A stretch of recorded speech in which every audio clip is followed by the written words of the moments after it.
Welcome to Alex and the Show. We're inviting you to join us in exploring nerdiness in all its forms as we discuss sci-fi, fantasy, stories, and community. Alex and the Show will focus on how we bring people together and make a special place for Black nerds or blurs and all nerds in general. We hope to add to the culture by discussing all things nerd from an Afrofuturistic mindset. We want to discuss our love of nerd culture in a way that assumes Black people and all people of color belong, are valued, and add depth to the stories being told. Join us no matter where your nerd love takes you. We'll be discussing it all: Star Wars, Star Trek, board and video games, TV and movies, moments and movements in the culture, with as much coolness as we can muster. And with that, I'm Crystal Fox, your host today, and I'd like to turn it over to our cast to introduce themselves, but also to answer my icebreaker question of the night. What is a show or TV or TV show or movie that you'd like to see a remake of? You're ready for a remake of? Okay. I'm Marcus Ross. I'm a tabletop game designer and a software engineer. And I guess one TV show or movie, The Running Man is coming out in November. They're doing a remake, and I can't wait to see that one. Tell us what that's about. So Running Man, the original one, was about convicts who were sentenced to death having the opportunity to earn freedom by going on a game show where they would be hunted down and possibly executed by the stalkers. And I think the remake is focusing more on just society's imbalances with money. So I'm looking forward to that and being more updated for timeliness. I love it. So my name is Alex B, the sole member of Alex B Illustrations. And I had to look up his name just so I didn't forget what it was. I want to see a remake of Rush Hour. Oh. Simu Liu and Damson Idris from Snowfall. Interesting. Yes. And it's going to be the funniest thing anybody's ever seen. You've cast it already? Yes. Okay. That's interesting. Yes. Would watch. I can see a remake. I am questioning your casting, but I'm not an expert, so we'll see. All right, I was just thinking. Yeah. My name is Jade Rogers. I am the founder, chief innovation officer for the House of Afros, Capes and Curls. So I couldn't. All right, so I was actually watching The Music Man the other night. I don't know if you all have even seen The Music Man. You don't even know what I'm talking about. I've heard those Man with words. music, I'll tell you that. I've heard those words in a sentence before. It's an old movie. I can't think of her name. The mom from the Partridge Family. Shirley Jones. Thank you, Shirley Jones. From the way back. And I can never remember his name, but Buddy Hackett is also in it. Anyway, Yes. it is an old movie.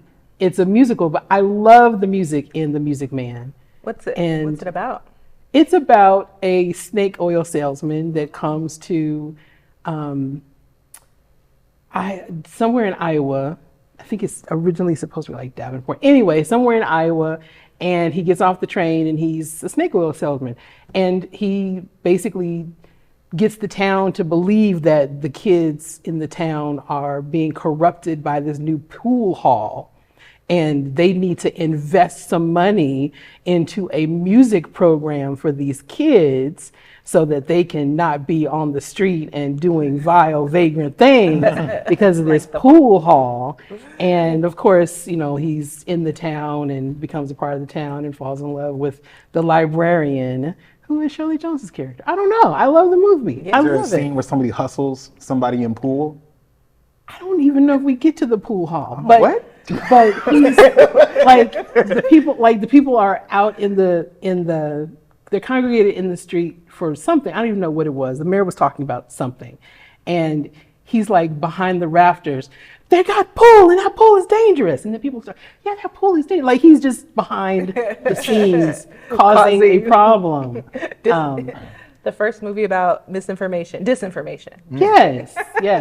It's a cute movie though, and it's got really good music. So I don't know. I was thinking, I don't know who would be in it. My first thought was like David Diggs, because it's a lot of music. That's fun. Music Man, there's a lot of songs. Well, we all have to go out and watch that one now because Right. I have not seen it. And a young Ron Howard. Yeah, okay.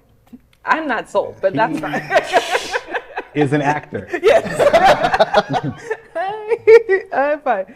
All right. And today we will be talking about sci-fi and fantasy, the basis for all things nerd mostly, and what makes you love each genre, what makes you hate it, how they overlap, how they're different, and then your favorite example from each. So first, Marcus, how would you define sci-fi? Science fiction is speculation about the future. It's people living with just technology that's beyond our current capabilities and still being human and having to deal with the same problems we deal with. And it just gives you enough separation that you can focus on the types of issues that plague us today, but with just enough distance that like I can apply this message to my life, but it's different enough that I don't feel it directly. I agree with that. I feel like sci-fi a lot of times is trying to answer contemporary questions, but to do it in a way where the fiction takes center stage. Like maybe the metaphor is a bit more veiled, but the things you're doing to get from point A to point B that I think make it different from fantasy is that there's kind of a glass ceiling over the possibilities. Like, yes, you can do anything as long as it stays under this umbrella. And I feel like that's what I really like about sci-fi is that I feel like from a writing standpoint, you kind of have to like pin yourself in a corner and then figure out how to get yourself back out of that. I like that a lot. Jade, what do you think? It has its base and core rooted in science, but the genre itself, there are degrees of science that are in the story. So I don't know, I can't even think of a soft science television show. Jurassic Park. Oh yeah, okay, that. Or I was thinking anything that just has a computer. That can do a couple more things than we have today. Right. So sci-fi became popular in the early 20th century when technology started making like a huge impact on people's everyday lives. It started becoming like more present in the home and started becoming more present in their jobs. And so that's when people's imagination started taking off because those advancements were so fast. They were like, how much faster and how much further can we go? And so that I do love that thought. Like, it is imagination coupled with practicality, coupled with like, let's make the world the best we can make it. Sometimes people use technology for evil. We won't go down that road. But so what is a good example for you guys of like the best way in which sci-fi has been presented to you in movies, TVs, books? Ooh, Jade, it feels like your eyebrows. Is the Jetsons great example? Sci-fi. Yes. What's the hesitation here? I'm gonna let her finish. Okay. I'm gonna say yes. Yes. I have George Jetson's job. I mean, you go to work, you press a button, that's it. And Homer Simpson's job. Way different. Whoa. Excuse me. Terrible at his job. Homer Simpson didn't push the button, did he? What's an example for you? I would say Jonathan Hickman's run of X-Men. Okay. That's probably my favorite example of sci-fi. Why do you think X-Men fits into a sci-fi genre? I think the basis for X-Men starts in genealogy. And I think when you base it on somebody's DNA, you kind of get like free permission to make this as science-y or as non-science-y as you want. As soon as we get into like gene pairs and eugenics and breeding, you start to also get into like the political commentary on what like gene therapy really is. But then you also have the X-Men who have to both deal with being like an other, deal with being what a refugee would be like, dealing with a person in a place with no place, no established home. And I feel like we start with the X-Men have superpowers, and that is the fantasy aspect. But the way that we deliver that and the consequences that come with that are the sci-fi aspect of it. I can get behind that. Okay, I liked it. What about you, Marcus? Mine's going to be the entirety of Star Trek Deep Space Nine. Just the whole thing. All 7 seasons, the I like it. entirety. You start with Ben Sisko being assigned to this station. He's just lost his wife. He hates everybody. He hates the job. He's not even sure he's going to stay in Starfleet. And he ends up being this representative for the Bajorans within Starfleet, and they're never, ever actually accepted into the Federation. But he becomes so important to their culture. And it's really just deeply interesting science fiction. Like, the characters are interesting. They have real problems. It's the first Star Trek where the characters are allowed to have conflict with each other, and they very much do. And the storytelling is fantastic. And it's like, while, Next Generation has my heart, I can admit that DS9 is the superior ship. Ooh, bold words. We'll see what you hear. We'll see what you hear back on that. I was looking. What is that? It is not my favorite. Deep Space Nine? No. I didn't does say that it was mean? my favorite. I said it's the best one. Well, I mean, Really? well, okay, so I'm Yes. TOS and the TOS. next gen, and now Strange New Worlds is moving up there for me. But I think TOS is nostalgic. Is that fair to say? Yeah, I don't think it'll ever have a place that moves. Yeah, like it's just nostalgic. But when you think about quality of story and storytelling. Yes, because Okay. all of them, every iteration of Star Trek pulls from the original. And does it better or no? Well, Strange New Worlds is probably one of the best for me. Okay. All right. Deep Space Nine, I have a love-hate. I don't hate it, but they didn't go anywhere, so I wasn't as interested. I hate that. Oh, wait, you don't like that they're Station. stationary? Yeah, I didn't like that part. Even when they introduced, No. we're getting very No. deep into that. Even when they No. introduced the Dominion, I'm not gonna, we No. won't go there. For me, my example, Yes. we almost yeah. we almost did it. I'm not gonna do it to us. For me, my example is a book called Scythe by Neil Shusterman. Don't judge me if that's wrong. What has happened is they have conquered death. And so they take risks, they take challenges, and it does not matter because they can just be revived. But overpopulation is a thing, and so some people are designated as scythes, and they have to reap the population. And they do not, before they become scythes, they do not know the reason for which they are reaping. And this book kind of talks about what is value, what is worth, and how is it determined in a world where everyone can live, and what's the word I'm trying to say? Disparity? Thank you. Wealth disparity is not like a big deal in their society. So how do you determine worth? It's fantastic. Highly recommend. It's a series. Very long books, but really, really great. Okay, so I have to go back because I was actually just asking a question. Oh, I never got Yeah, your you didn't say yours. So we moved on. Because I was trying to think of what is a soft sci-fi show. And I would think that the Jetsons would fit that. Then I have 2. The Expanse, which is hard sci-fi. It is. And luscious. I almost started it again because it's just beautifully written, and the science makes you want to do science.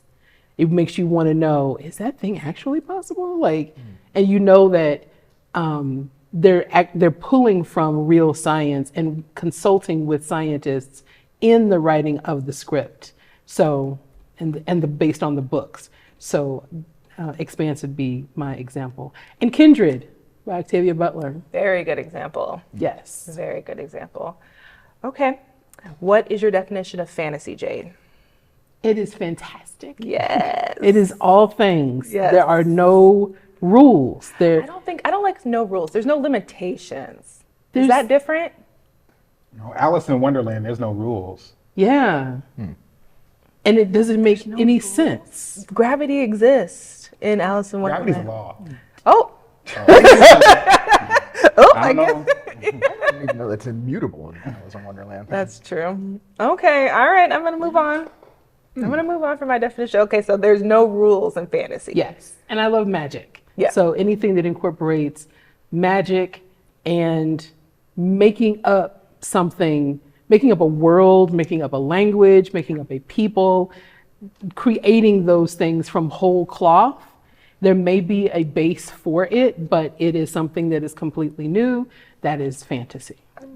And for me, it can have rules, but they're just not based in science. They can just be based in whatever magic system they could devise. Yes. Yeah. And I think Brandon Sanderson's stuff is all like that. I Yes. haven't read it yet, Miss but Bourne. it's on my list. It's Highly next. recommend Miss Bourne because Okay, it is great. exactly that. I need to know where to start. Yeah, so Miss Bourne is the place to that'll be start. the thing I do. Very much enjoy Brandon Sanderson and all of his work. Very highly recommend. Miss Bourne's a great place to start. And that is exactly it is fantasy, and it's what I like. He creates these rules, and then they have to operate within them to achieve their goals. I like all the, new maps that they make. I love a book with a map. Is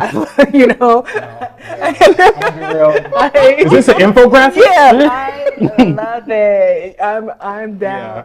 And I think that's what makes fantasy fun for me too. And you kind of described it though, even when you talked about sci-fi, is that they create their own box. And that box is fantastical and fun and weird. But then they have to live in it. And that's what there are some books where you're like, you didn't say that was a rule before. You just made that up right now. And I don't like that. But I like when they create these worlds and I can follow them go to Mount Evermore-tastic. And I'm like, We're doomed. Yes, and we're all there together. I very much enjoy that. What about you, Marcus? Fantasy for me, it's like, is there a magic wand? Is there a flying unicorn? Do I not have credits? I've got gold pieces. Right. Yeah, I love that. It's just a little bit of, they tell the same types of stories. It's just, how do you want to dress it up? Yeah.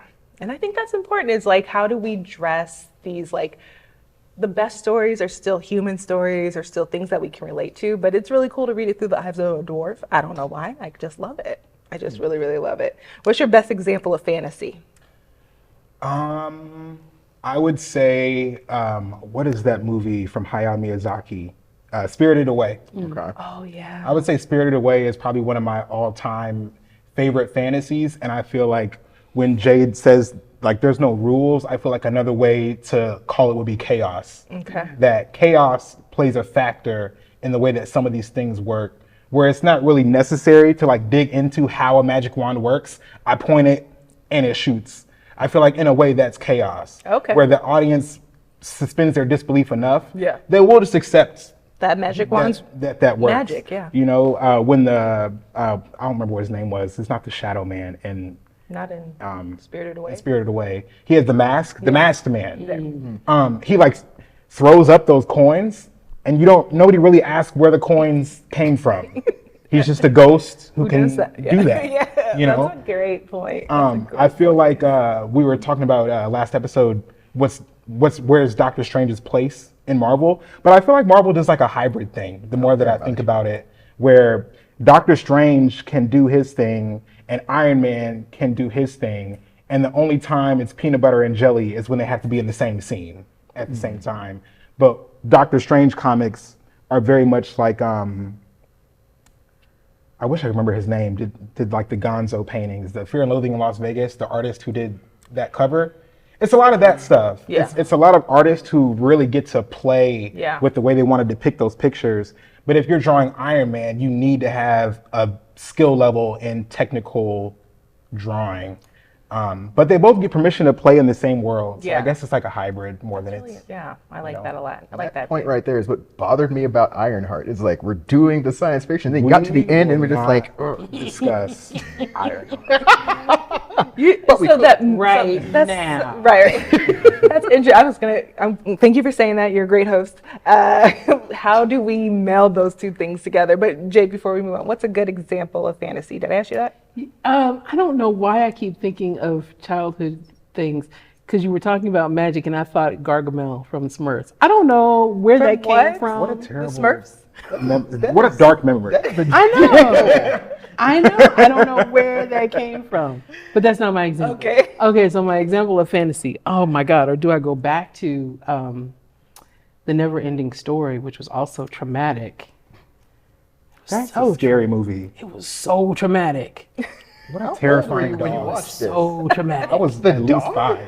Yeah. The dog terrified The me. dog, yeah, the dragon. The dragon, the Dog scales. face. Okay, all right. Scales, Yes. they did trip me out. I loved them. Giant With the writing human on it. tripped me out. Yeah. I didn't understand that. Yeah. I didn't understand why they did that. This is I'm magic. gonna tray you. Oh Yeah. my god, it's a lot. Yeah, I didn't know why. It's more like a what is sleep paralysis? Hilarious. Yeah. Like, get all this away from me. Is that going to be your example though, Jade? Are you sticking with? I'm gonna say Jade Lord of has the had Rings. 3. Lord of the Rings. I want to say Lord of the Rings. Interesting. Yeah, Yeah, I like Lord of the Rings. yeah. I'm gonna pull that. 'Cause Okay, I can that's give that. one. I can read it, but I'm more likely gonna watch it Yes, again I love and Two watch Towers. all of them together. extended cuts. Yes, the extended cuts. Yeah, A lot of And walking. read the compendium. a lot of walking. Yes. Okay, so we've talked about what we love about both of these genres. Tell me something that kind of, hits you in the funny bone a little bit. What's something that you can't get behind in fantasy and or sci-fi? Like I've told you, for me, mine is if they break their own rules or they introduce a new rule halfway through a story just to get out of something they created within their own story. I can't deal. That's how I feel. This is a tangent, and I'm going to answer the question. Okay. But do you Be remember patient. when Kung Fu Panda said skadoosh in Kung Fu Panda, and he had not said skadoosh that entire movie? And he like kills the main villain, and he says skadoosh. Yeah. I was like, that man never said skadoosh. That never happened. When did he learn We don't skadoosh? know what skadoosh means. That really made me angry. So no, I completely agree with you. It was hilarious. I thought it was funny. Great cartoon. You never said that. You never said that. But I just have a Yeah. point to make. No, I don't like when fantasy breaks their own rules either. Fantasy does a really good job at like writing the character into a corner and then being like, oh, psych, and he just like cherry picks him out and saves the day. Yeah. Sci-fi's a little harder at breaking their own rules, but sci-fi usually does stuff like really bad endings. Yeah. Like the story's really great, and then the ending is just kind of like, And yeah. Murderbot. done. Right. Murderbot. Yeah, the ending of Murderbot was. I thought that was a great ending. for I'm Murderbot. talking about the book. Sorry. Oh, okay, sorry. But she wrote one too many. That's a personal opinion. That's a personal opinion. But yes, Okay. Again, we won't do it to you guys right now, but one day we may talk to you about What Murderbot. are we in depth. even here for? So what's a sci-fi rule or something that irks you when they do it wrong in sci-fi? Yeah, definitely not landing the ship when you've told a great story. You Yeah. get to the end and you just peter out. and then the president came and he fixed it. No, What's an example? Can you guys think of an example? can't think of it like Jade, I'll let you guys think while Jade answers. What's an irk for you in sci-fi? I mean, I wasn't in. Oh, you were ready? I wasn't in Game of Thrones fandom, but I hear that people did not enjoy how that ended. But that's fantasy. So yeah, I'll come back to that. So in sci-fi, I think not sticking the landing, and doing too much, That's for me for sci-fi. milking the cow. Yeah. Just stop. Like you didn't have to invent a new wheel. Like No. wheels are fine. Yeah. You could have spent that time doing other kind of scientific inventions. Or we don't longer relying- use wheels anymore. Oh, Or relying too much on what other creators have made. interesting. Like Immortal, I don't know, Dark Engine, I don't know what that. Immortal Instruments? No, Immortal. No. What are you I don't thinking? Okay, even- let's move on. I've got an answer now. Ooh, I'm ready. It's like the thing I can't stand in sci-fi is when they feel the need to explain in minute detail a concept that if you're familiar with sci-fi, you don't need explained to you. I don't need time dilation explained to me again. I don't need time travel explained to me again. I just tell the story. I will catch up.